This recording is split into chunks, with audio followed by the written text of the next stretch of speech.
Tonight, government's performance tracker throws up startling details about government's flagship health infrastructure policy, Agenda 111, revealing an average completion of 36.3% for all recorded projects, despite a 1.4 billion cedi investment so far. We scrutinize the performance tracker as government tonight asks for us to applaud for it. By the time we are done, healthcare infrastructure would have gone up by 55.9%. That is the addition of half of the stock that existed already. And I think we can give ourselves as a country a big round of applause on this one.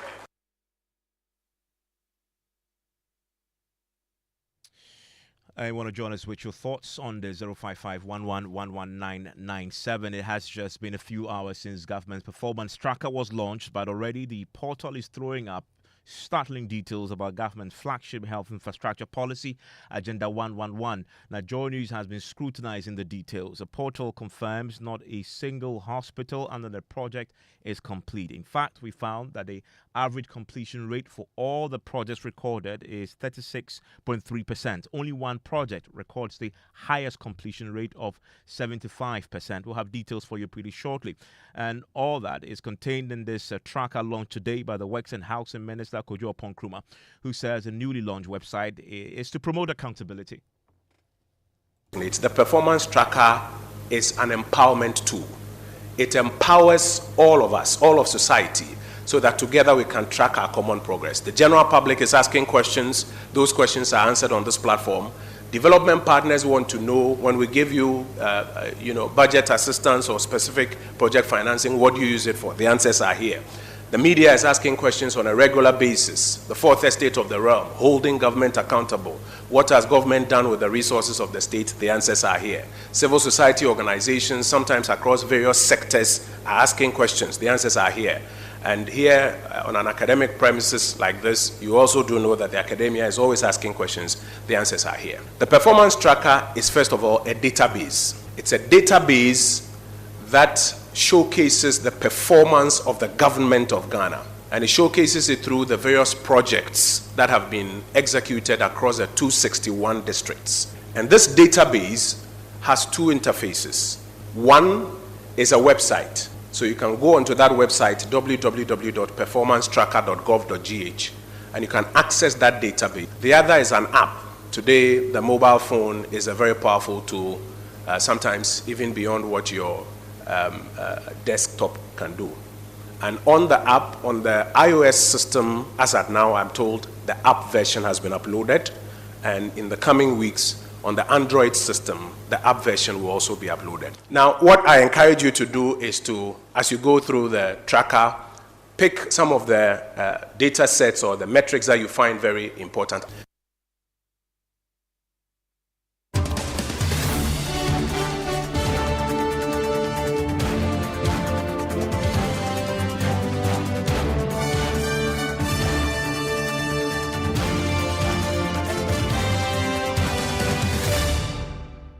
Well, we've been digging into that performance tracker, and I've just been joined in the studio by a member of our research desk and data analyst here. Kofi J joins me with a bit more. It's very interesting when once you begin to look at that tracker. We've isolated, there's a lot of data there. We've isolated the Agenda 111 for a minute, and then if you join us on Newsnight, we'll be looking at one district, one factories. Some interesting data emerging. So let's focus on Agenda 111 for a second. Now, what was the Agenda 111 project precisely, and what were the timelines given by the government itself? So Agenda 111, meaning 111 hospitals are supposed to be completed at the end of this project. But if you go onto this portal, only 109 projects are actually being tracked by the performance tracker. Now, out of this 109, 88 are tagged as under construction.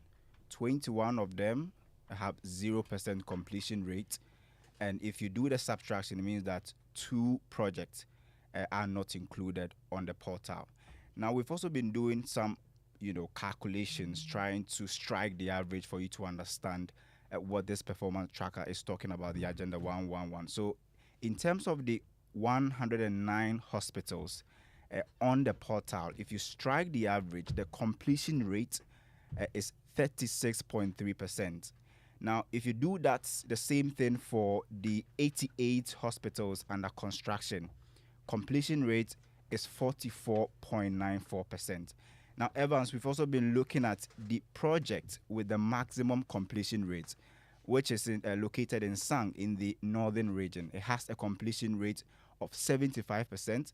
The lowest one can be found in the Ashanti region, Akrofrom in the Ashanti region, with a completion rate of 8%. Evans. Okay, and these are very interesting, data points to look at once you begin to pour over this. And the one that stuck out, obviously, is that if you look at all 109 hospitals recorded in the performance tracker, only it has a completion rate of 36.29%.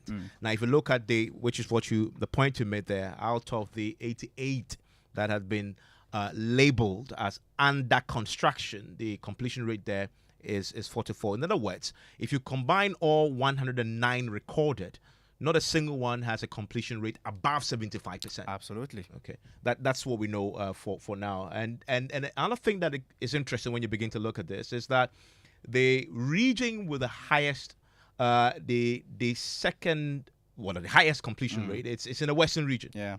So which we know in this year's election will play a very key role. It's a swing region known to be swing, with what 64.89%, but 2 projects in the Western only region. 2. Yeah. And the region with the most projects is what?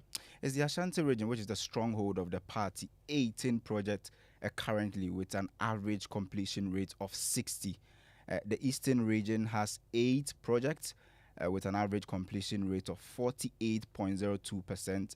Central region has 7 projects, completion rate 55.9%. Volta region also has 8 projects with average completion rate of 47.06%. And as you know, this will become a very important campaign issue this year. It already is, and we'll be speaking pretty shortly to Dr. Mensah, who is a presidential advisor on health, and we'll also be talking to Kwabena Mintah-Kando, who is a ranking member on the health committee in Parliament. And when you begin to unpack the data as to where the bulk of the projects are and the status when it comes to completion, you begin to see why it may become a bit more controversial later on in this year when the campaign kicks into full gear. Because if you look at the Greater Accra region, another swing region traditionally, where it has the second most hospitals situated, it has the lowest completion rate, right? 12, lowest completion rate there. But if you go to the Ashanti region, which is the highest, the completion rate is quite significant. In fact, the second highest completion rate, which is a stronghold of the NDC. I mean, read into that what you may. Is that's what the facts tell us. Now, let's also now dig into a bit of more of the data that you find in government records in the budget, etc., about how much has been so far spent on this or budgeted for this and what it was spent on. Let's start from the president who gave this details in 2021 August. According to the president, to complete one hospital, you need $17.6 million. $12.8 million will go into completion and $4.8 million will go into equipping that hospital. So in total, if you want to complete one agenda, 111 hospital, you need $17.6 million. Now, if we do a simple math, it simply means that 111 hospitals, you need close to $1.95 billion. How much has government committed so far from the various budget statements? So we start from 2022, where government located 518 million Ghana cedis. 2023, 206 million Ghana cedis. And 2024, which is the highest allocation, 687.4 million cedis. Total is 1.4 billion, Ghana cedis. But we need to look at the dollar rate. So even if we are very diplomatic and, we use $1 to 8 cedis, that will give us a dollar amount of 176 million, dollars in terms of budgetary allocation so far. Now, it is interesting that if you use this $176 million, it simply means that even if government decides to, give out all these monies, it can only complete 10 of the hospitals. If you keep all other things constant, holding all other factors constant. We also have a document that the project executors presented to Parliament. That in which they gave a breakdown of the various deliverables and what they can actually do in the next 3 years, and they indicate that they can do 20% this year. Even that, there was not certainty to it. We'll come to that pretty shortly. But again, the monies are being allocated. Yeah. What were they used for?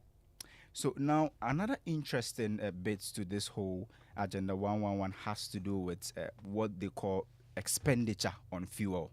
So we've been digging, also from the budget 2024 budget, and what we found was that close to 50, in fact more than $50 million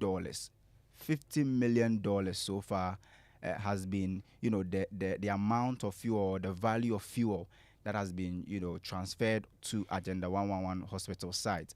That is according to the 2024 budget. Fuel expenditure, if I should put it that way, is around more than $50 million. Okay, let's dig into this. Now we're getting a better picture of the Agenda 111 thanks to this performance tracker, the national picture. I want to bring in Dr. Mensah Sari, is a presidential advisor on health. Doc, thanks for your time here on Top Story. Yeah, thank you very much. Great to have you. Also joining me is Parliamentary Akando, is a ranking member on the Health Committee in Parliament. Mr. Akando, thanks for your time here on Top Story. Okay, let's look at the numbers as we began to appreciate them from the performance tracker. If you look at the 109 hospitals recorded in the tracker, an average completion rate of 36.29%. For a project that has been going for years, it doesn't sound like one that is impressive. Yeah, thank you very much. I think one thing you should know is that Agenda 111 is not static. The construction is not static. It's ongoing, very dynamic. What is on the delivery tracker was given to them sometime last year. But we are going around, we get reports regularly, and we know the number of projects which are started. We have 90 active sites which are working now. And as at February 2024, the average percentage overall progress is about 51.45%. We so far have started two regional psychiatric hospitals, the first of its kind up north in Onwe in Abuja municipality, and also another one in Tamale Metropolis for the northern sector. The only one is for the middle belt. And then we have 88 district hospitals which have all started and they are in progress. And as you are aware, the Agenda 111 is zoned into 8 zones. Some of the zones cut across regions. We have 11 sites which are active in the zone, 11 sites in zone 1 at Asuna 4 South in Kukum. We have one in Bode district. We have one at Amasu Doma in Doma Central. We have one at Dadieso in Swaman district. We have one in Shobodom in Techima North district.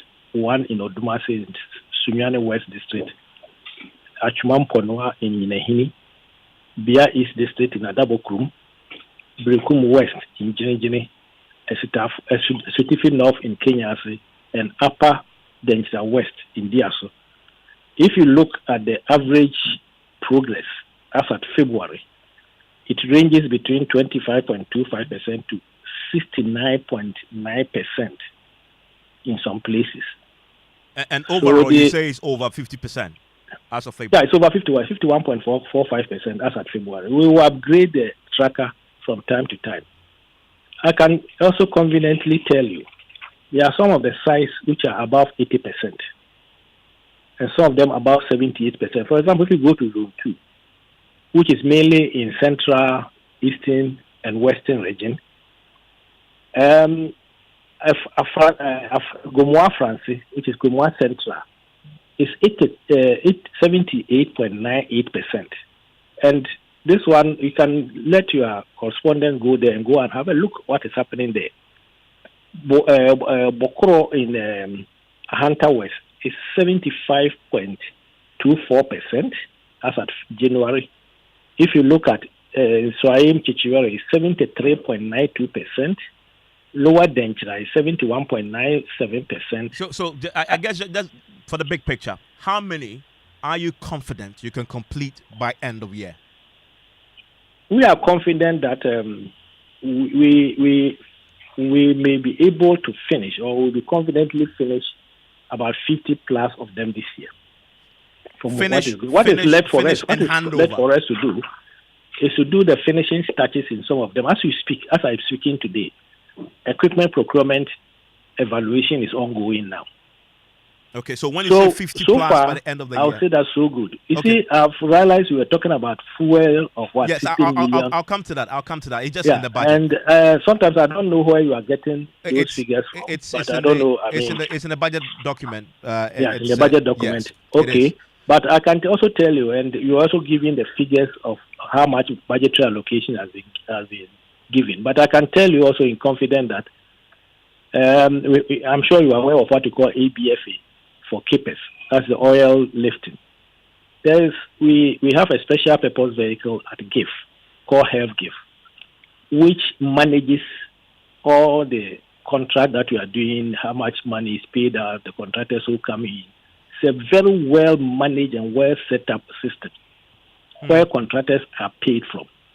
We are getting constant inflows from oil when oil is lifted from ABSC, and also the budgetary allocation government gives us through the annual budget. Now, on the specifics, Parliament was recently briefed on this by the Ghana Priority Health Infrastructure Projects, and that is obviously executing and implement the project on your behalf. And they told Parliament that for 2024, I want to quote them, 20% of hospitals could be completed in 2024. You say you are looking at... you have to qualify that one.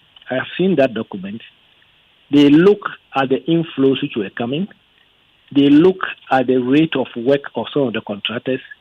They also look at some of the initial difficulties we are going through, i.e., the land acquisition for some of them, especially in Greater Accra and the Kumasi metropolis where we needed land and there was a problem.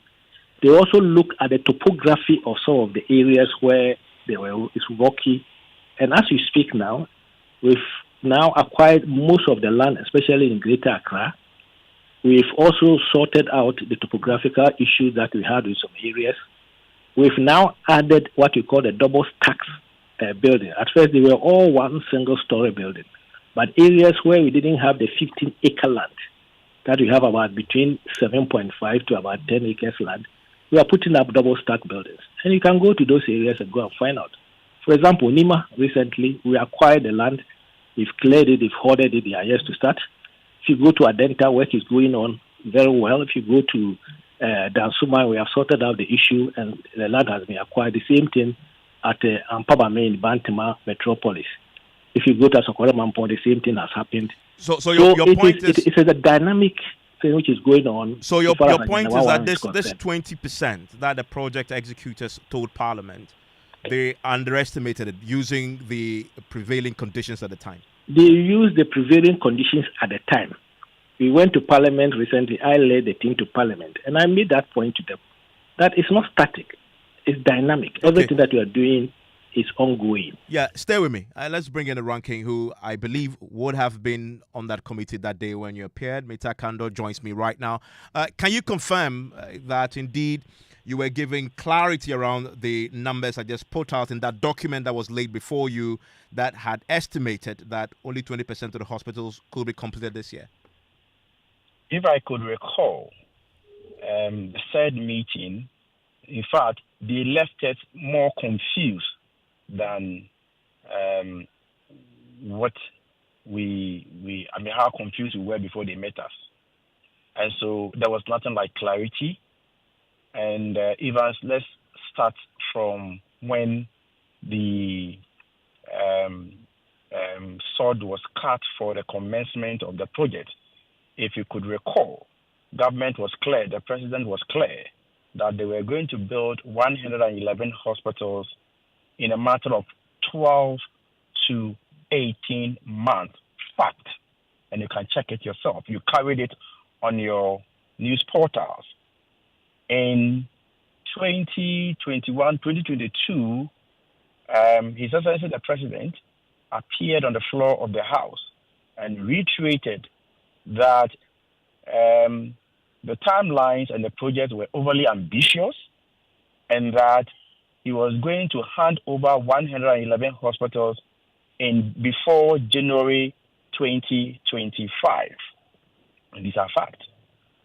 Again, Evans, it's also a fact per your projections, the total amount of money we need for the completion of these 111 hospitals is between $1.7 to $1.9 billion.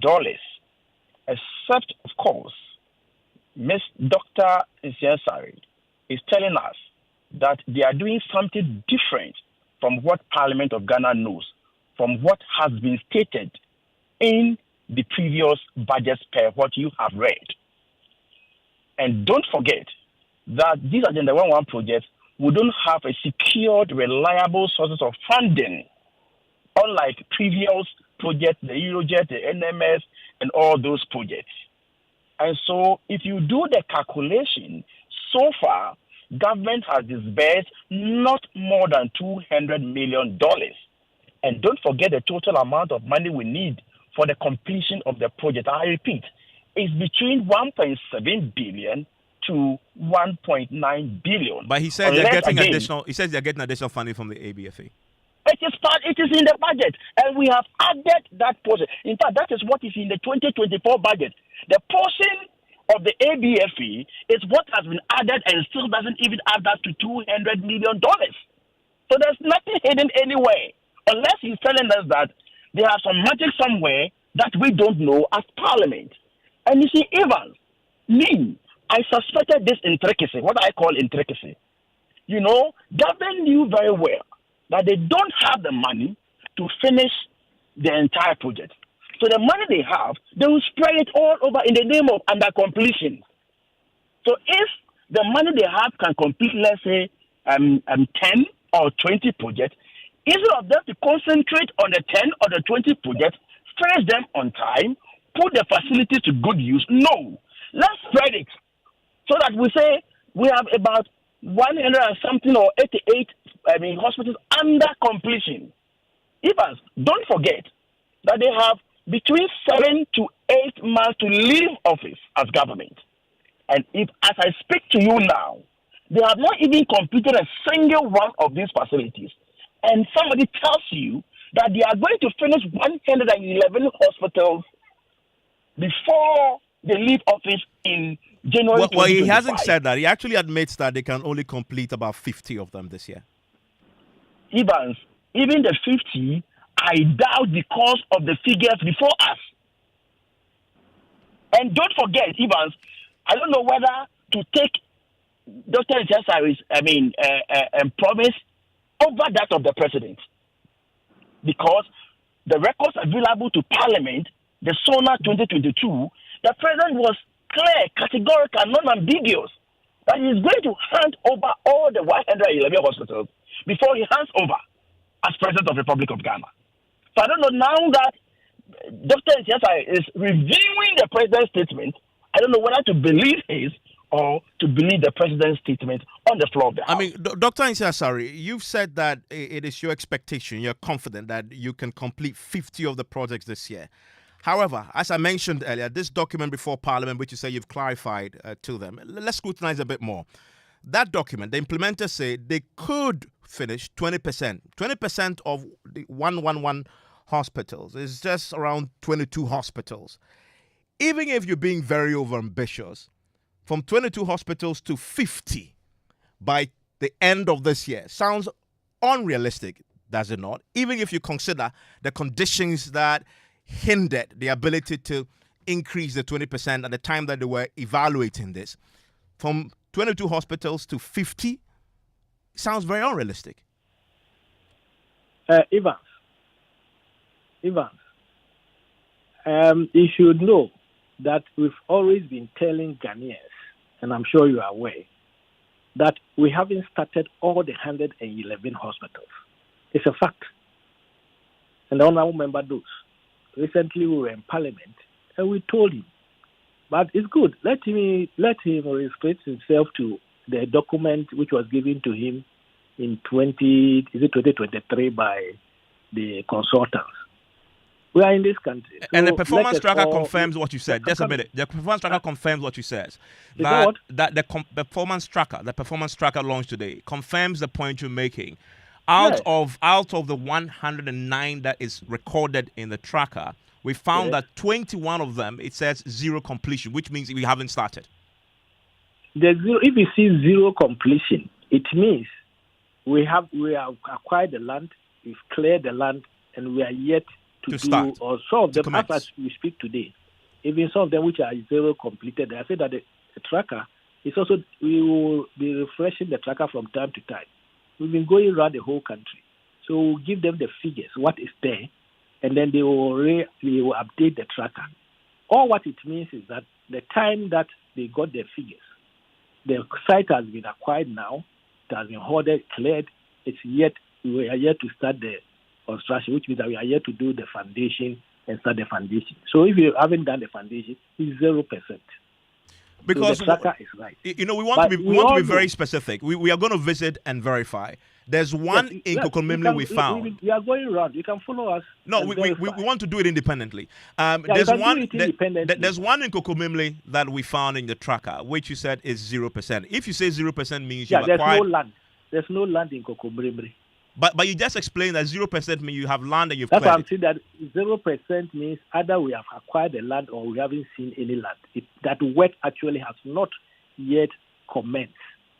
For example, the regional hospitals, you realize that we put, apart from, I think, the one in Takoradi, which the ministry is doing it through another means, the rest have not started because it's going to be external funding, which the contractors have been gone through all the necessary processes. It's in as we speak now, it's at finance. Value for money has been done. But because of the debt restructuring in IMF, we have not initiated it. So it will be 0%. But I'm telling you, you have to go and visit the ones which have started. And then you will see what is there. We are not doing things as a tracker is.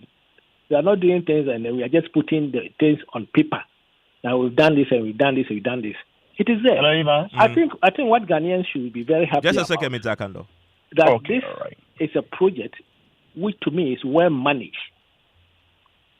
And we monitor it regularly and we are making sure that whatever we put the money for is used properly. And that's what we are doing. Okay. Mr. Akando, you had a point to make. Okay, so Ivan, let Dr. Insiasa know. And can I speak now? Just a second. I want to hear Mr. Akando. When we start rolling it up, and then we will see the amount that we can do. Yes, Mr. Akando, yes. Let me hear you. Dr. Insiasa, okay, so Ivan. Hello. Yes. Speak now, Ivan. Mr. Akando, please proceed. Fantastic. Hello, Ivan, let Dr. Insiasa that per the Constitution of the Republic of Ghana, they cannot spend any money that has not been budgeted for. And per the figures available to Parliament, they have barely dispersed $200 million. And this is a fact.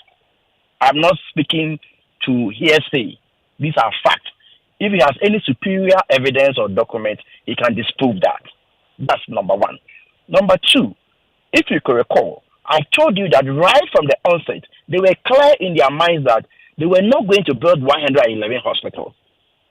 I say so because of the projections that you subjected Dr. Nsiensari to. They told us before the committee that even in 2024, they were going to finish 20% of the 111 hospitals. Now, the strategy is simple. If we are found to complete 20% of the 111 hospitals, let us not concentrate on the 20%. Let's spread the money. And so when Ghanaians access, we will say that they are under completion, they are under various levels of completion. You understand? In fact, in that projections, they stated that 30% of the project will be completed in 2027. why would the government, Baumia's government in 2027? They didn't even end there. And I know you, Evans, you have a copy. They even stated that about 30% of the project will be completed or could be completed beyond after 2027. Infinity. We don't even know when we're going to complete. And so if Kojo Ponkroma says that, look, this Agenda 111, if we complete, will add up about 50-something% of the health infrastructure, this is a deception. Why is it? I mean, if they finish 50 by end of year, even look, you see, let us not assume. Don't revise the president's speech, please. So let us not speak to the 50%. Well, the president has never said anywhere. Information I've just been given by Dr. Nsiah. Hello, Evans, can you listen, please? Well, I'm saying I have the latest information from Dr. Nsiah. That's what I'm quoting. Oh, who is Dr. Nsiah, please? He is who is Dr. Nsiah to revise the president's speech? Even when they appear before us, the one with authority to explain issues on health before the committee is the minister responsible for health. So who is Mr. Nsiah to come out and revise a document that is before Parliament? And you expect me to speak to that? Well, please, to be fair, he says that this is construction and things change. The factors change. He says that it's fluid. Things are happening and changing over time. For example, the land issues, he says, they've resolved some. So as you vary the projects and as costs change and increase, you definitely will affect the timelines and how many hospitals you can deliver within whatever period. What you affect the number of hospitals to be delivered in whatever period? What factor are you talking about if you vary the terms of the project, one, depending on the conditions prevailing at the time, the exchange rate, availability of funds, all that will come into play in how many projects you can complete at any one particular time. Thank you. They have never mentioned. Now you can speak on Agenda 111 better than Dr. Nsiah and all the ministers and even the president, because they've not mentioned any of the figures or no the factors you are mentioning. They haven't. Allow them to say so. They haven't. So let them say so, and let me come to speak to it. We invite them. When we invite them, what they give us, the briefings we have, is what I speak to.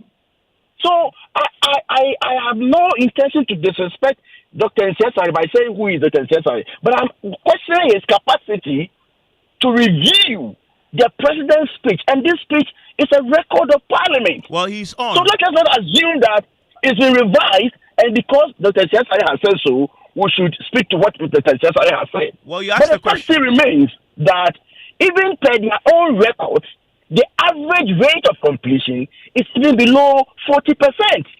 That's a fact. And I have indicated this one right from the onset, that these people, they are going to dump one trip of sand there, 2 trips of gravels here, and then at the end of the day, during election time, I said this long ago, they will come back and tell us that, these projects are under various stages of completion, and therefore vote for us, and when we can, we'll come and continue. Well, we are above that. Well, Dr. Nsiah, he asked a question of you. The president pulled a figure out, and he says you varied it, and he's questioning, who are you to do so? Yeah, but Evans, I said from the beginning, the Agenda 111, like any construction anywhere, is very dynamic.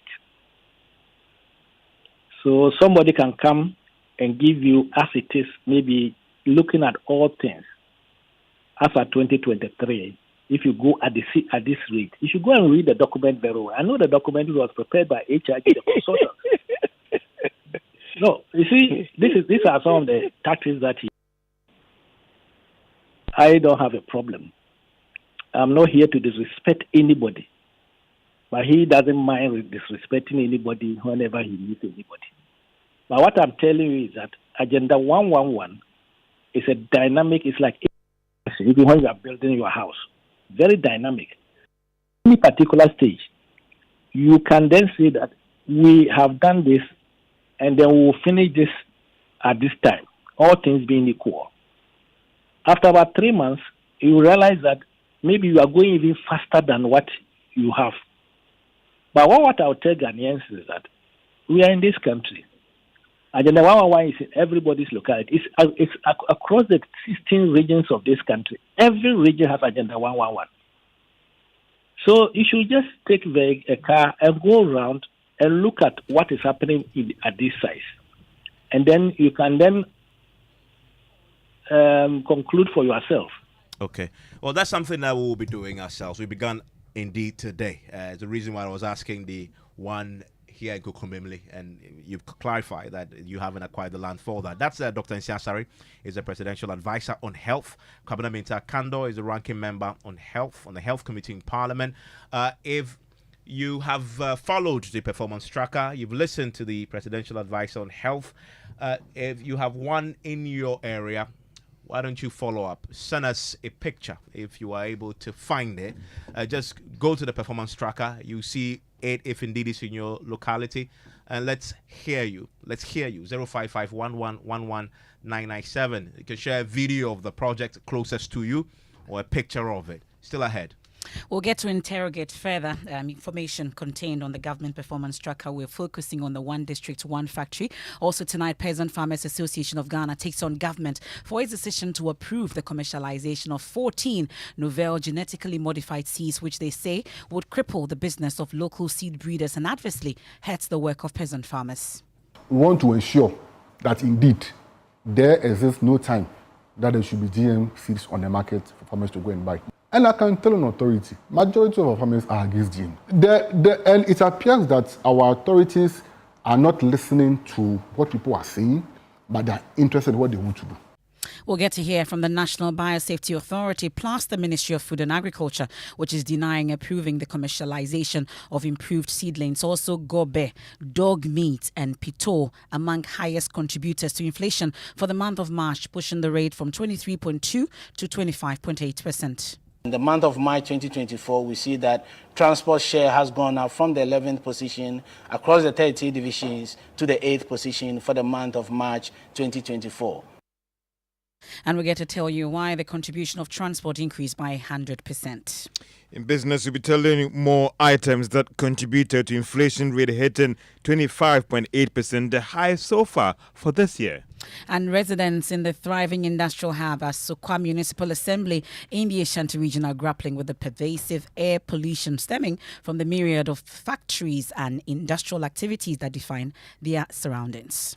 When it rains, the air that comes from the landfill site into the community is very bad. We don't breathe good air at all. I must be frank.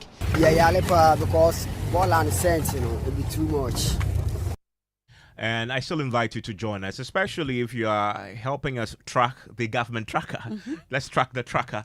And as you've heard, the Dr. Mensah is the presidential advisor on health, say the Agenda 111 hospitals, they are in your localities. Find them. If you find them, take a picture of it or tell us about video and share with us 05511119997 and let's track it together. Right after we're done with this batch of commercials, we'll also be tracking the one district, one factory here on Newsnight.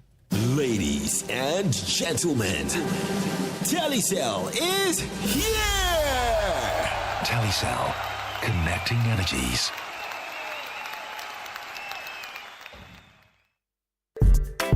Great news is here. Batmat is here again. XXL clearance sale. Guaranteed savings. From now till the end of April, the big sale continues. Get discounts of up to 70% off sanitary wares, light tiles, waterproofing, and all other product families. It's the year to get things done. Visit our showroom at the North Industrial Area next to the Winners Chapel, Ghana. Don't miss out. Batmat, welcome home.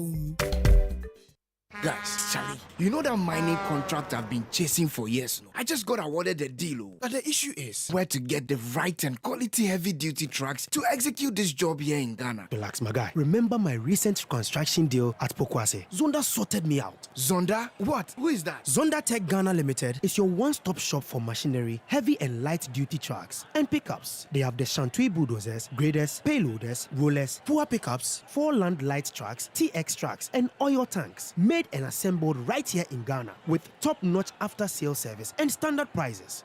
Made in Ghana. This is amazing. You haven't seen my Zonda Power pickup, which I take to the office. Strong, durable, and tough on our roads. Hey, that's from Zonda too? Absolutely. Zonda is the right place for you, my guy. Oh, now I am sorted with Zonda. Zonda Tech Ghana Limited, your solution for heavy and light-duty trucks. Located at Tema, off the Flower Road. Call 0501-772-222 or 0501-773-333. Zonda, built in Ghana, building Ghana. It's a live your news night. It's on Joy 99.7 FM. And we're also live on Love 99.5 FM in Kumasi, where we'll be going shortly. But as part of interrogation of information provided on the relaunched Performance Tracker website, we've been taking a look at the One District, One Factory. On top story, we've been taking a look at the Agenda 111 hospitals, and many of you are sending your messages. But in February 2023, Evans, you recall, we had a hotline documentary produced by Joy News. It was One District, Some Factories. It put a spotlight on government's 1D, 1F project, and thankfully this is also captured on the website. The documentary tracked the progress of work done by government on these projects. Well, the producer of the documentary, Richard Kujonyako, joins us in studio. Let's interrogate further what we found back then. Let's talk about the number of factories that the documentary focused on. So Emefa, we visited 28 factories from the Central, Ashanti, Eastern, Western, and some parts of the Bono East region. And so these were the places we tracked as part of our hotline documentary. So let's then go through the tracker and let's try to identify these projects you followed. Are they in there? What does it say? So let's first take you to the Central region. So we have Petersfield and Ray Group. On the tracker, it's 100%. Central Oil Mills located at Jokwa and Foam, 100%. Ekunfi Fruit and Juices Factory, that factory is very popular. And so that is also 100% is functioning. 1D, 1F Paper Company Limited, Lesdi Company Limited at Nyamina Dome in Gomoa West. That's also 100%. And you remember their PEP cylinder manufacturing company, it became a huge issue when it was facing some competition with some foreign companies here in Ghana. And so when we brought that story up, their challenges were fixed. And so we go to the Eastern region. We have Happy Sunshine Company Limited, located in Chichire in the Suhum Krabwa Kota. And we also have the Dorothy Kane Company Limited in Kibi in the Eastern region. And then we went to Agogo Plantain Processing Factory, and then the ginger factory. All of these that we have tracked and checked today, and on the tracker we have 100%. And so these are the things that we track. So, but I guess for listeners, they want to appreciate when you verified, and this tracker, by the way, is up until June last year. Yes. So that's the last update. Yes. And you went to these factories, I believe, in February of last year. Yes. So the time that you were going around, does your verification confirm that they are actually 100% complete? Yes. So let's take Casa de Europa, for instance. But Casa de Europa, unfortunately, is missing from the tracker government provided. We do not know why it's missing. Maybe it might be an oversight or something, but it was 100%. But they were facing, obviously, some challenges with regards to capital. And so the factory was completed, it was commissioned by the president then, but it is not functioning. They had been worrying the financiers to give them some money to actually start the commercialization of the place. But, I mean, there was nothing they could do about it. You go to Petersfield, Ray and Ray Group, and is at Atabazi in the Central region. Is it captured in the tracker? Yes. 100%, but there are a whole lot of issues surrounding it. Recently, the owners of the company indicated that the financiers, Exim Company Limited, wanted to take over the factory because they said that they needed the money they injected, but the owners of the company indicated that they have not produced, and so they were unable to give them that money. If you look at Casa de Europa, for instance, what the owners were saying that they are in court with the financiers because they want to get their money from them, and so they have not really started commercial production, and hence they will not be able to pay them. If you look at the 1D, 1F Paper Company Limited, Lesdi Company Limited at Nyamina Dome in the Gomoa West, well, that place is functioning, as well as Ekunfi Fruit and Juices Factory. I'm sure that if you go to the market, you see the Ekunfi Fruit and Juices Factory, 100% on the tracker. They have completed, but they are also on the market, they are selling and all of that. The paper company is also, the last time I checked, they were also working as well. So apart from that, the Happy Sunshine Company Limited is 100% on the tracker, but currently they are also facing some challenges. I checked early on today, and the same challenges that we reported in the documentary, is now. And what's the challenge? So the challenge has to do with capitalization of the thing. They need funds to actually help them to commercialize the place, but they are not getting it. So one, it's true, the factory is 100% complete as an infrastructure, and it's sitting there, you can verify. But in terms of whether it's functioning the way it was originally intended, is where you've discovered that there are challenges. So Evans, again, some of the factories, they were not started from the scratch. So if you look at Casa Drupa, but they have done well by indicating it on the tracker that, project that they started from the scratch and project that they took over. So some of the project like the Petersfield and Ray Group, it was someone's finished product, but because they accessed funds from the financiers, so they became 1D, 1F product. And so they have done well. So if you go to the tracker, you can check whether it was a factory that was started from the scratch by government, or they took over someone's company and then they resourced it into becoming 1D, 1F project. And it's we must make it clear that you asked Richard whether this documentary was put together in February 2023, and this project, we are told, goes up until June 2023. And you've been checking also as of today. Ahead, you mentioned that some of them you've gone back to check today following the launch of this particular project and giving us the status of it. But one of the regions you captured or worked on is the Ashanti region. And thankfully, my colleague Nana Boache Dankwa has been checking again as we speak in real time what the situation is when it comes to these facilities. And he joins us on the line. Nana, well, you've been to a number of these 1D, 1F projects. Tell us where you've been to and what's the situation. Well, Emefa, we've done checks on two major factories under the One District, One Factory initiative in the Ashanti region. We've been to the Agogo Plantain Processing Factory and then the Jankoba Ginger Factory. Well, our checks on Agogo has been twice. Last year, September, we went to the Agogo Ginger Plantain Factory, and then this year, just last month, we were there, the same place, Agogo Plantain Processing Factory. Well, our checks on Agogo indicates that the plantain processing factory is not 100% complete as indicated on the tracker which was launched today, because clearly when we went there, we saw that there were bags of cement there, which shows that the work is still ongoing. Although there were no persons there on grounds working on the factory, but we could see bags of cement over there, blocks over there, which clearly shows that the structure is not even complete to call it 100% complete. And so the route even leading to the plantain processing factory, and even the main gates, the walls are deteriorated. Some of the roofs are even peeling off, which shows that clearly Agogo Plantain Processing Factory is not 100% complete as indicated on the government tracker. And then the Jankoba Ginger Factory, we've been there twice also. Just now I have done my checks on the Jankoba Ginger Factory, and as indicated on the tracker, it is 100% complete, but then it is being covered by weeds as I speak to you. I have clear pictures which shows that nobody is over there, work is not ongoing, and there are blocks over there, which also shows that it is not 100% complete because work is still ongoing. So these are the situations that the two major factories that we've just in the Ashanti region. I'm curious about the Agogo situation, for instance. I'm sure you've been trying to get authorities or those in charge as to why exactly the project has stalled. Well, Emefa, from the MCE, we're being told that funding is currently the problem. When you go into the plantain processing factory, the site itself, you could see that work is stalled. People should be there working on the structure itself or the building itself for them to bring in the machine to start work.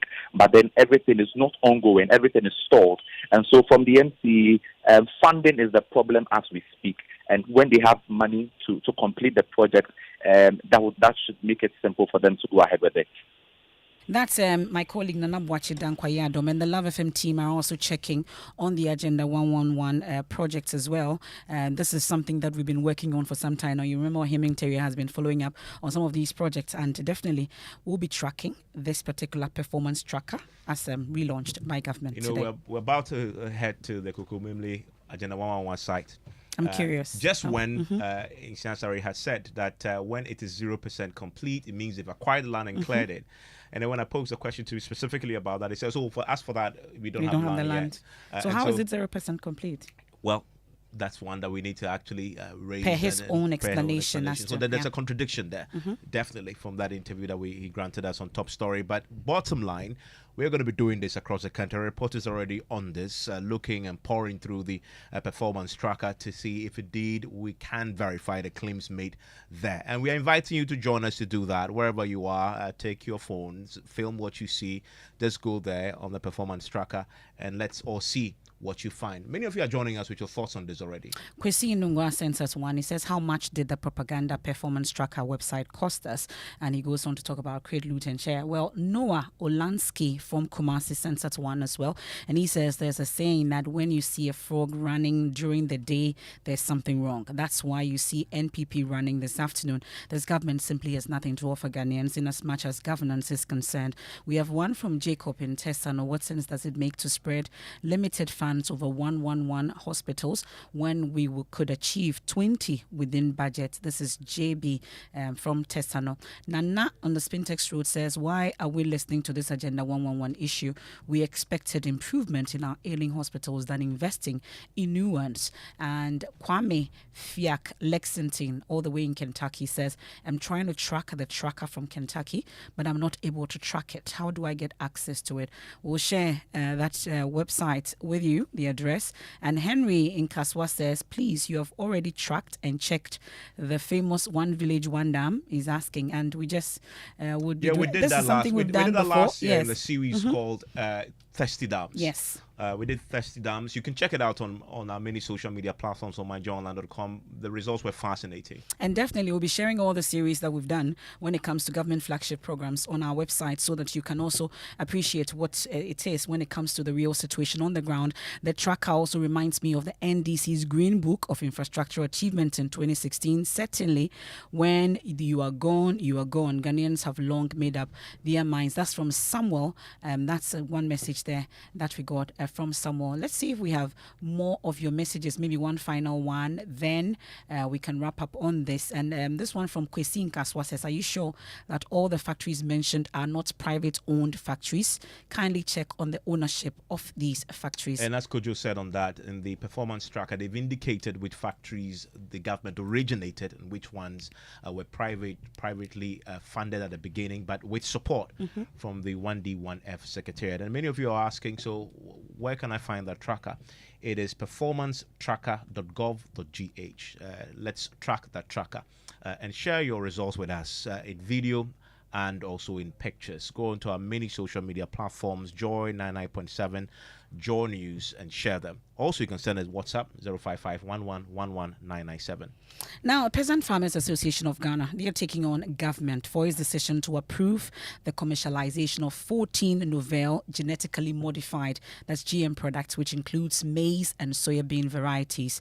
The association says the move, orchestrated through the National Biosafety Authority, which is the NBA, directly aligns with the interests of multinational seed companies, neglecting the concerns and well-being of local farmers and consumers. Well, they are not happy that government's sudden embrace of GMOs raises critical questions about priorities amidst pressing challenges like climate change. Bismarck Owusu-Norte is Executive Director of the Peasant Farmers Association of Ghana. No GM variety of crops on the market for farmers to buy. That's what the statement says. And our effort is that we want to ensure that indeed there exists no time that there should be GM seeds on the market for farmers to go and buy. For me, you can categorize the level of acceptance from the farmer's perspective and from the consumer's perspective. From the farmer's perspective, we've engaged our farmers. And I can tell an authority, majority of our farmers are against GMs. They do not like it. And the National Biosafety Authority, I think about 2 years ago, they did a public forum with FDA on GMOs.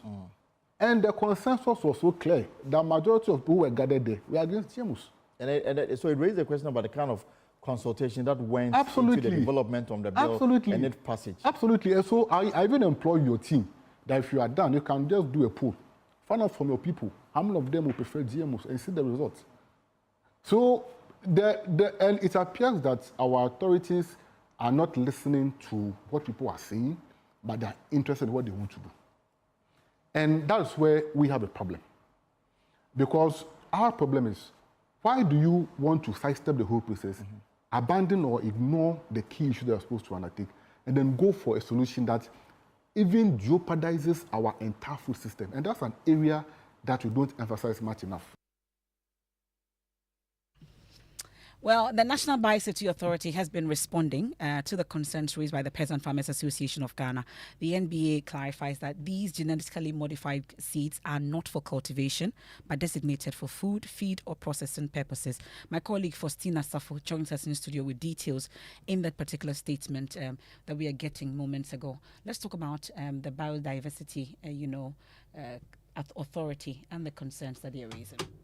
Yeah, Emefa, indeed, the National Biosafety Authority, they have clarified that these seeds, 14 of them to be precise, are not for cultivation. So they are allaying the fears of the farmers, and it's simply for food, feed, and processing purposes. They add that these seeds are registered for importation by interested individuals or groups, and it is subject to obtaining a permit from the NBA. So if you want the seeds, you have to go and get a permit from the NBA. They also clarify that as of now, none of these approved GMOs have been imported into the country for feed, food, or processing. So sort of allaying the fears of the farmers. And moments ago, also, we are hearing from the Ministry of Food and Agriculture. Yeah, they say, and I quote, that it is instructive to note that the Ministry of Food and Agriculture has not, through the National Variety Release and Registration Committee of the National Seed Council, approved the commercialization of the maize and soya products as approved by NBA. Thus, these released products should not and must not be used as seeds in Ghana. Also sing the same tune as the NBA, Emefa. Okay. Thank you very much, Faustina Safo, there with details. But thankfully, we have the PR at the Ministry of Food and Agriculture, Bagbara Tanko, there. Let's get some more clarity on this particular concern raised by the Peasant Farmers Association. Thank you so much for your time, Bagbara Tanko. Well, I see that you're fighting off the claims made by the peasant farmers, but really, what's really the assurance that these seeds and the fears that they are raising is really not on the market? Yeah, thank you very much, and a very good evening to your listeners. Yes, so the ministry noted with worry the panic by our stakeholders, especially the Peasant Farmers Association. They've expressed worry over these varieties that were released. So we just want to put on record that as a ministry, we haven't released any new varieties that can be used for cultivation. And the ministry, through the Plant Protection and Regulatory Services Directorate, has established what we call the Variety Release Committee, which is under the National Seed Committee. So they will normally have to do trials, test new varieties that are released, and ensure that they conform to our standards. And then these varieties are released and announced so that that is how farmers will be able to take it. But in this case, we haven't come out to release any variety. So we want then the highest level of assurance that these 14 products that have been released, that is soya and maize, it's not meant for planting. It's not meant for cultivation. So our farmers shouldn't fear, they shouldn't panic over what is happening, because the ministry has engaged the National Biosafety Authority extensively on this matter, and that is what we've come out today. I want to clarify we haven't made any releases as far as varieties of crops are. But going forward, though, Bagbara, are you able to assure us that at least there will be a higher level of engagement, especially with these peasant farmers? Because this is not the first time they are raising these concerns.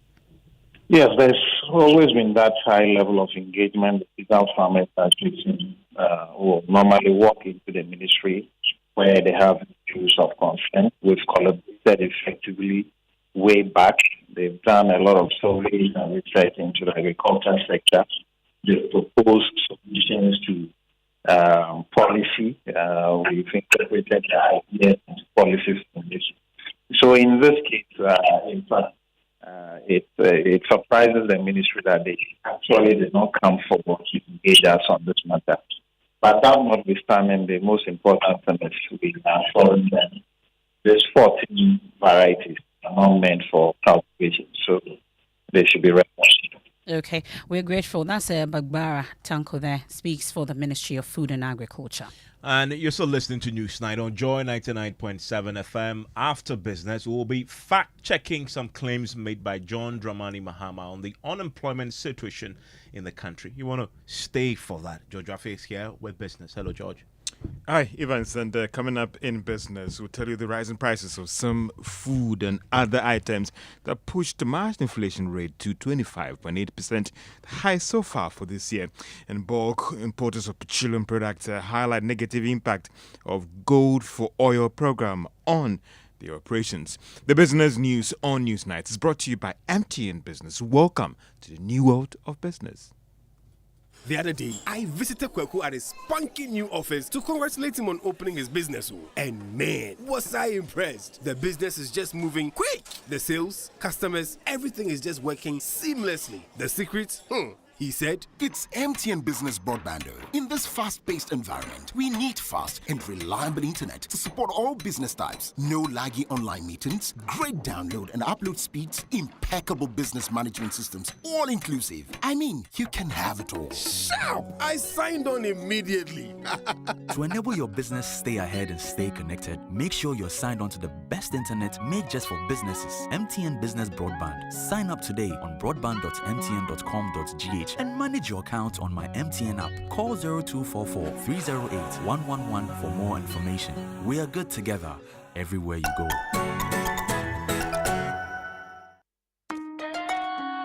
Son, we are so proud of you for setting up this hospital. I really love those hospital beds and waiting chairs. By the way, did you import them? No, Dad, I didn't. I actually got them from Kindle Books and Stationery right here in Ghana. Wow. We also bought our office supplies, safes, executive desks and chairs from Kingdom, and they gave us expert advice on how to set up our office. Guys, that makes 3 of us. I also got our sofa and bedroom sets, plus our dining hall furniture for our new home from Kingdom. Wow, Mom, that makes 4 of us. I usually get my stationery items from Kingdom, and my teacher also mentioned that our classroom furniture was provided by Kingdom. So there you have it. Whenever you're thinking about setting up an office or acquiring furniture for your home, etc., Kingdom Books and Stationery should be your first point of call. With over 40 years experience in the industry, we stock and supply a wide variety of globally sourced office and home furniture, stationery and equipment. Visit our head office, Osu Akwaje, or our office near the Osu Stadium. We're also in Tema Community 1, opposite Olam SHF, Kumasi KNUST campus, UCC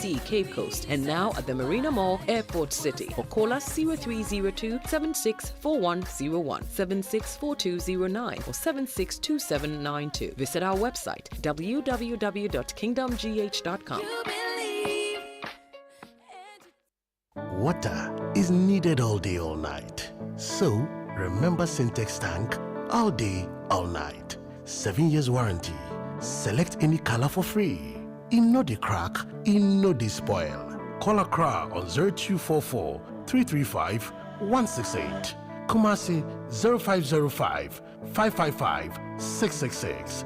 Syntex tank. A strong, a tough. Water is needed all day, all night. So, remember Syntex tank all day, all night. 7 years warranty. Select any color for free. In no the crack, in no the spoil. Call Accra on 0244 335 168. Kumasi 0505 555 666. Syntex tank. A strong, a tough.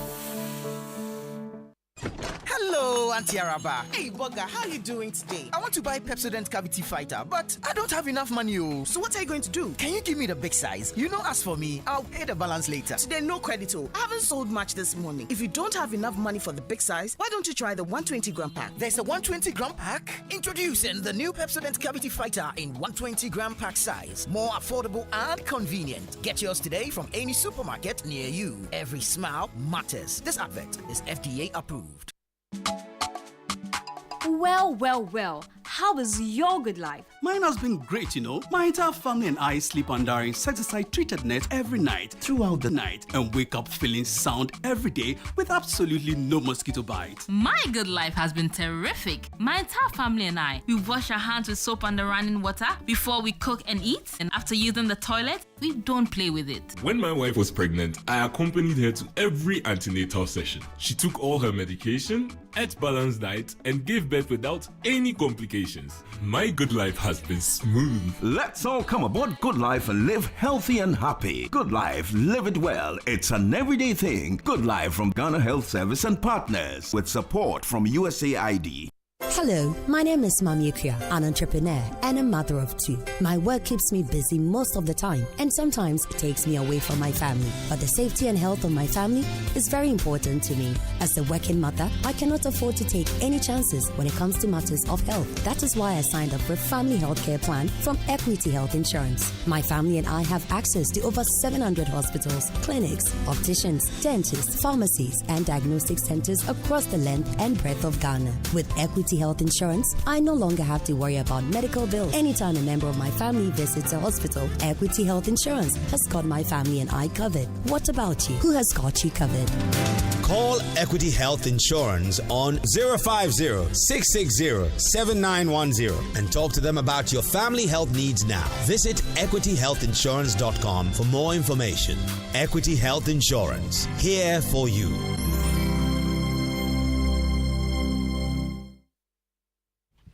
Welcome back to Business on News. Now, the rise in prices of some foodstuffs and non-food items pushed March inflation rate to 25.8%. Now, this is the highest so far for this year, according to data released by the Ghana Statistical Service. There is more in this report.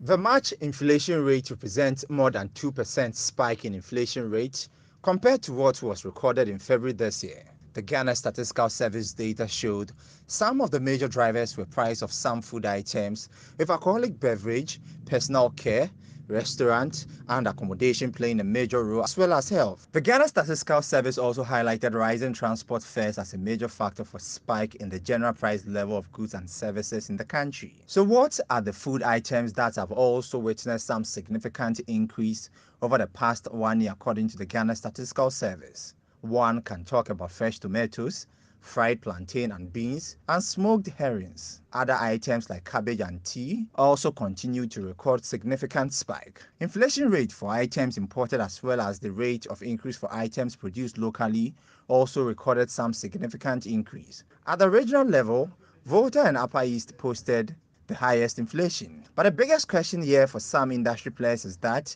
are we going to see a spike in the inflation level from next month based on current happenings, and whether the Bank of Ghana may be forced again to increase the policy rate? And that is a Business Desk report. Meanwhile, government statistician Professor Samuel Kobnenim has also been highlighting other areas and items that might have contributed to the spike. What is coming to us for the first time in a while is a division like health that hitherto we've hardly find it as a division that will record a rate of inflation higher than the overall rate of inflation. But we are now seeing health coming up as one of the 6 divisions that are pointing to a higher rate of inflation. From our point of view, what we need to pay attention to is year-on-year and month-on-month inflation moving in different directions. As we rightly saw, for the second time, we are seeing a dip in month-on-month inflation. And month-on-month inflation, we've halved it from 1.6% to 0.8%, which is not the case for year-on-year inflation. Year-on-year inflation, we see an increase from 23.2% to 25.8%. All this would have implications in the coming months in terms of how the month-on-month inflation would feed into the year-on-year inflation. And government statistician Professor Samuel Kobnenim. Let's still stay on the inflation story because lead research analyst with GCB Capital, Courage Boti, is however optimistic the outlook for inflation rate might not be that bad based on some measures that the Bank of Ghana is implementing. There are risks which will pose threats to the outlook going forward, but there is also the pull factor or the support factor. Generally, the base drift will continue, this time in a favorable way. And so the expectation is that these pressures we're seeing now will moderate any anticipated decline in inflation. So there could be decline from April going forward. From the simulation I'm doing, we could begin to see some declines from April, but not as much as would have been, but for the price pressures we are seeing now. And that is why both on the fiscal side and on the monetary side, there must be that coordination to try to get inflation sustainably low. The Bank of Ghana is taking the necessary step.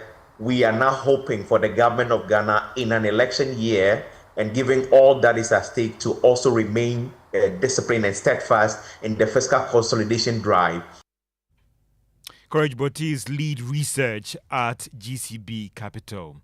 And the Bank of Ghana today sold $20 million to importers of petroleum products under its auction program, but at a rate of 13 Ghana cedis, 60 pesos. Now, this rate is slightly higher than what the commercial banks are offering to their clients when it comes to transactions. The Bank of Ghana sees this as one of those measures that will help deal with the current pressure on the Ghana cedi. Now, bulk importers of petroleum products have highlighted the negative impact of the Gold for Oil program on their operations. The initiative was supposed to help keep prices of petroleum products at the pumps at some low levels despite developments on the world market. The chief executive of the chamber, that is Dr. Patrick Okofori, noted that the program has rather disrupted some market practices.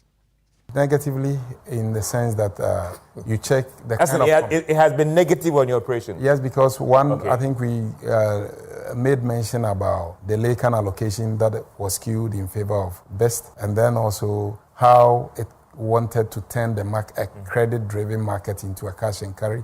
That also changed the dynamics. And then also private sector participation, although we're trying to find a way to get involved to ensure that at least we all can also be enrolled into the program, so that at least for the gold purchasing aspect, we can have creative and innovative way to ensure that the forest that we will require to pay for the product is somehow guaranteed.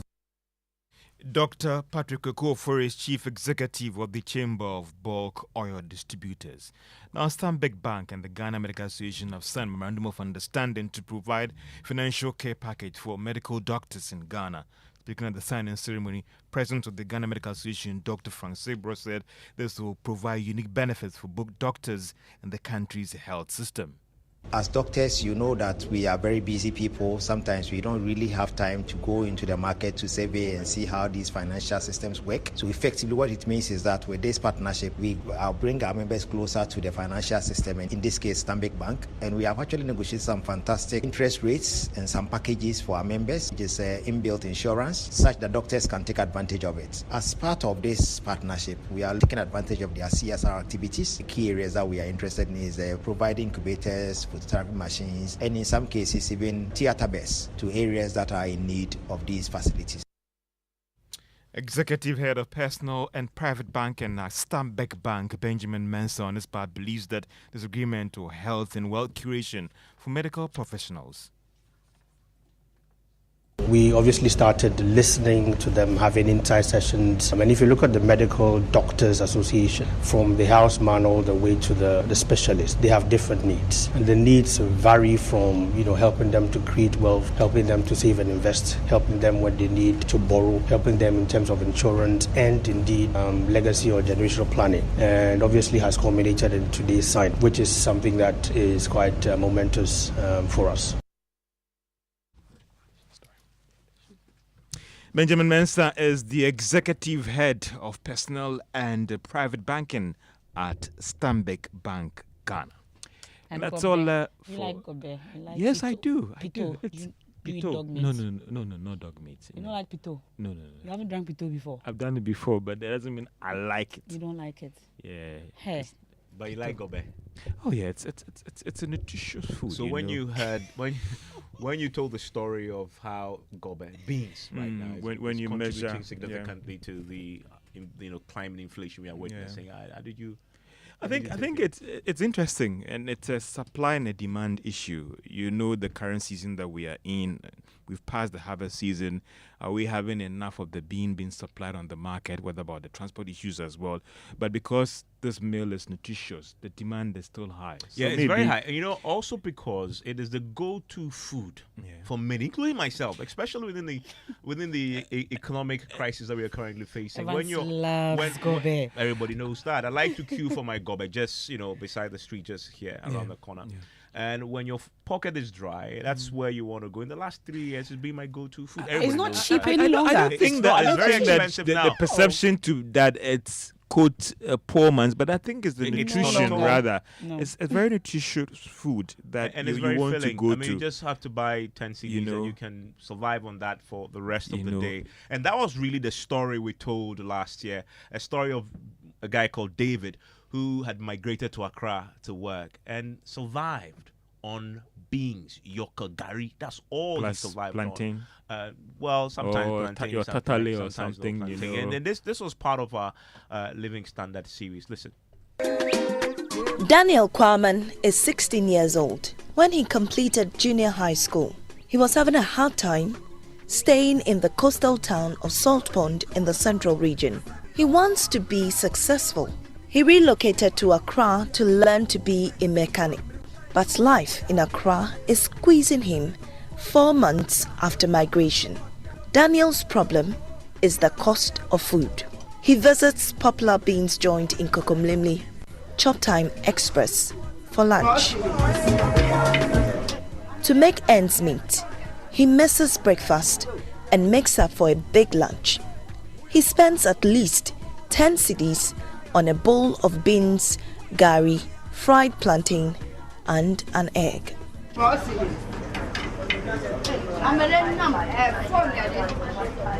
Life in Accra and then Salt Pond. Accra is expensive than Salt Pond. Salt Pond, if you get 10 cedis, you eat morning to the evening. But Accra, if you get 10 cedis, you eat in the morning. He expected an easy life in Accra, but has been facing a rude economic shock for the past 4 months. 10 cedis in the Salt Pond, you can buy food, kenke, rice, gari, and then other things. But so Accra, you use 10 cedis to buy wachi, it's finished. 10 cedis has lost.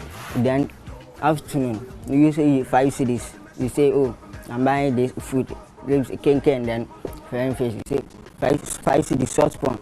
Use 5 cedis to buy rice, gari, kenke, and then other things. You get change, maybe 2 cedis to buy drink. He is still learning to adjust to an ever-expensive Accra. And that day is one of my favorite reports ever. When I see somebody who likes gobe the way I like it. Don't invite Evans to Kempinski, Marriott Hotel, wherever. He will just eat beans, plantain, and you're not talking from experience, are you? I'm talking from experience. From experience. Well, it's time for fact checking now, and today we are focusing on some claims made by former President John Dramani Mahama on the unemployment situation in the country. Head of our research desk, Raymond Nakwa, has more on the claims and the verdicts in this report. Let's start with the former president's claim on the current unemployment rate. And now, unemployment in Ghana is 14.7%. This is true. The figure is backed by the Statistical Services Q3 Labor Statistics Bulletin.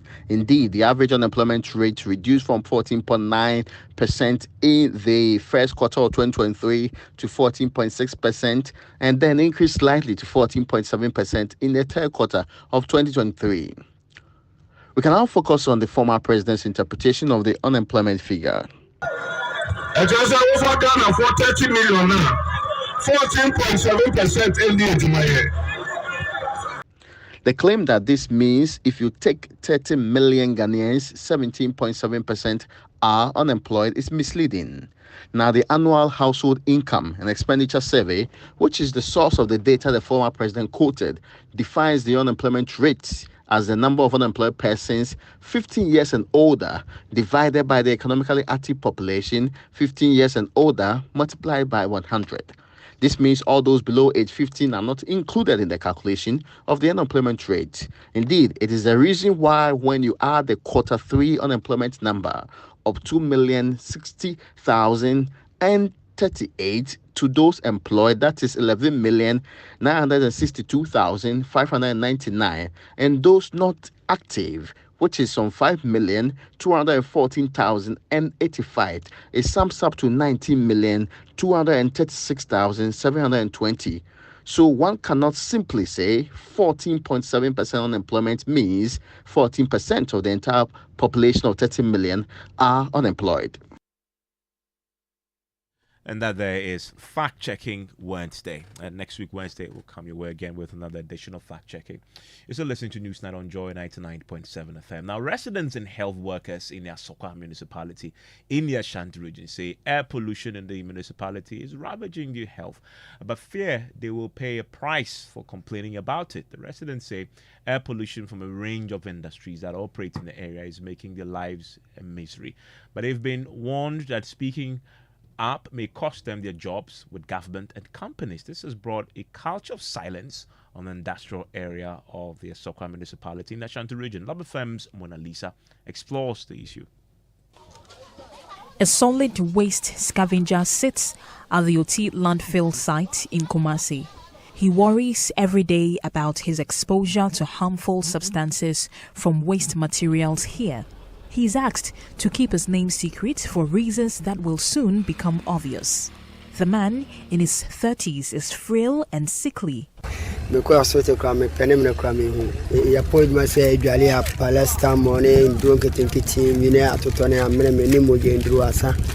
He attributes his poor health to the inhalation of hazardous substances from the solid waste. Last year, I'm in hospital.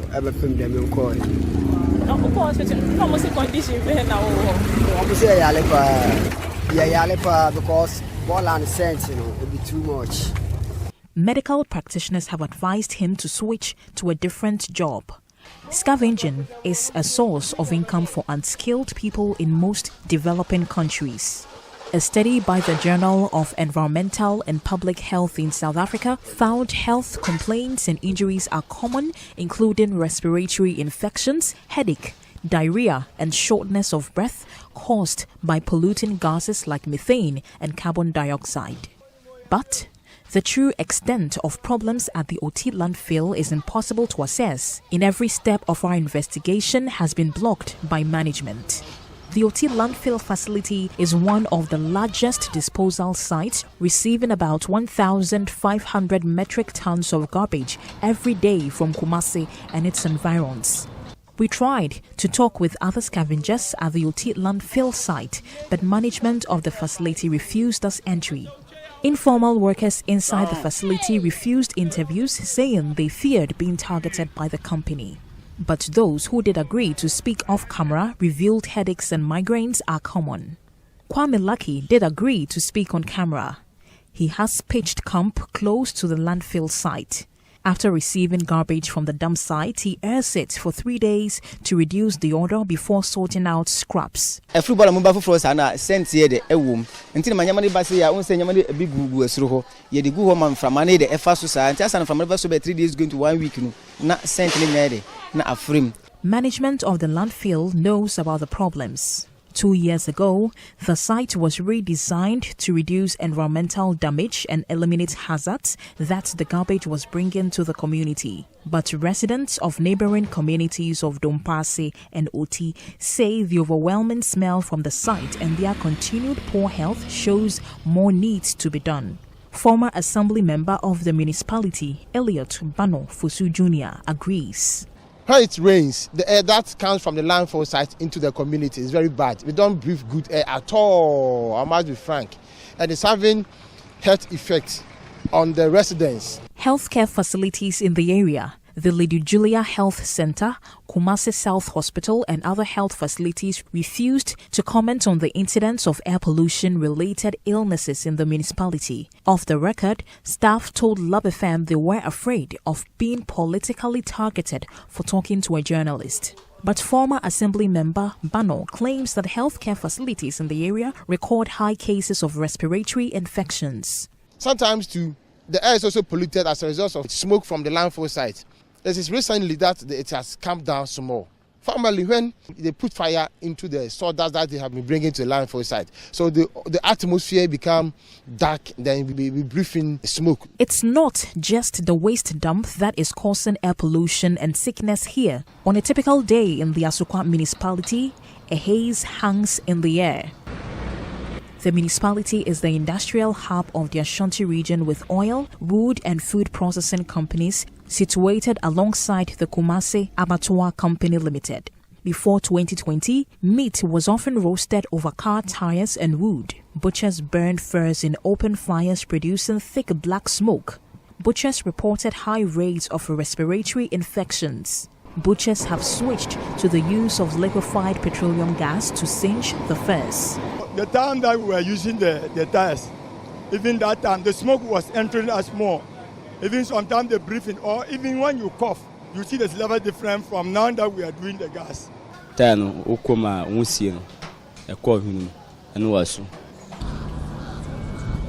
While government will not release details of air pollution in the area, a group of scientists and other experts measured the air in October 2023 as part of the Clean Air Summer School held in collaboration between the University of Leeds in the United Kingdom and the Kwame Nkrumah University of Science and Technology in Ghana.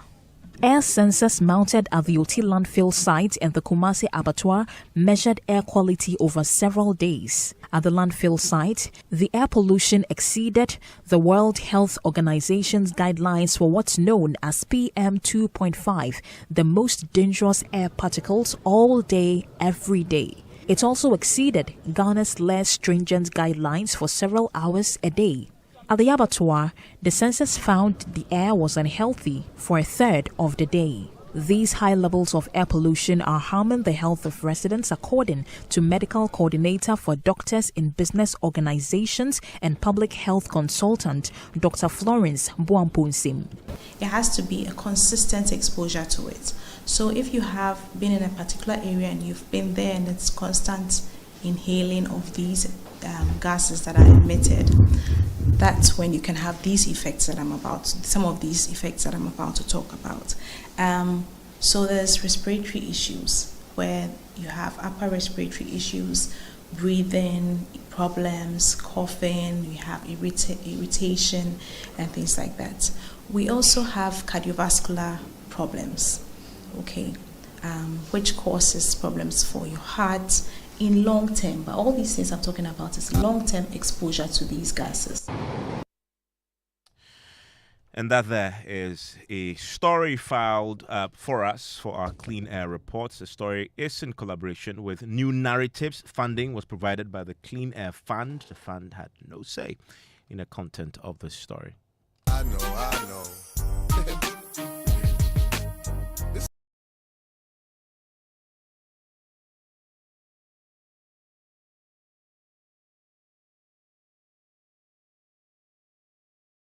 This artist you're talking about, right? Jalu, no?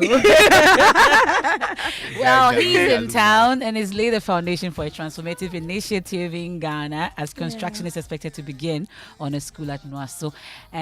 Our colleague Jacqueline and Smayabo has had a close interaction with Jalu.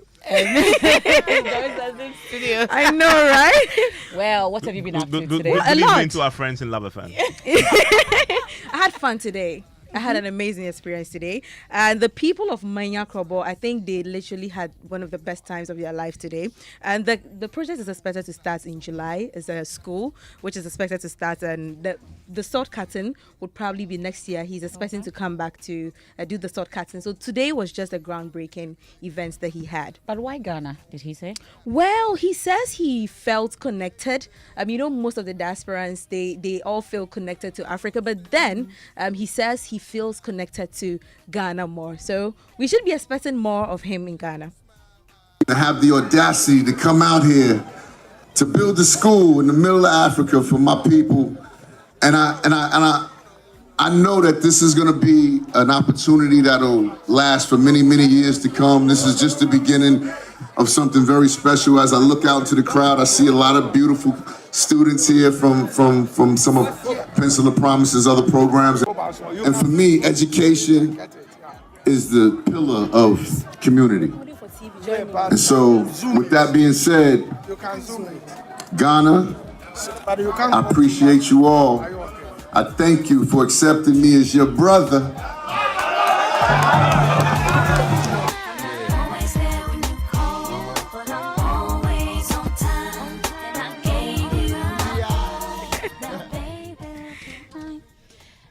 One person who is not always on time is Evans Mensah. Yeah, out of here. I thought the lady standing behind you is the one you're going to mention. I am on time. Why are you still here is the question. You can catch the full package though. Jackie is going to put together the entire report, and you can catch it on myjoyonline.com, also on the Joy News channel. Jackie.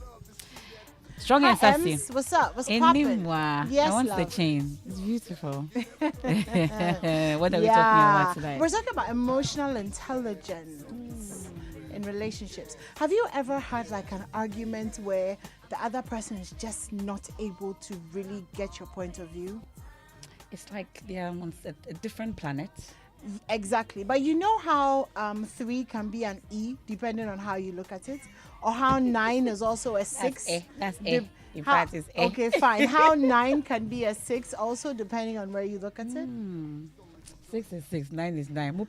Wow. Anyway, the whole point is that, you know, it takes a lot of emotional intelligence to be able to put yourself in somebody else's shoes. And we're talking about the role that plays in relationships tonight.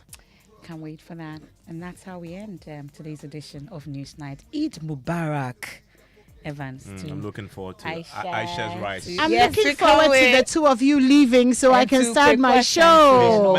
How about that? So, who cares? You care.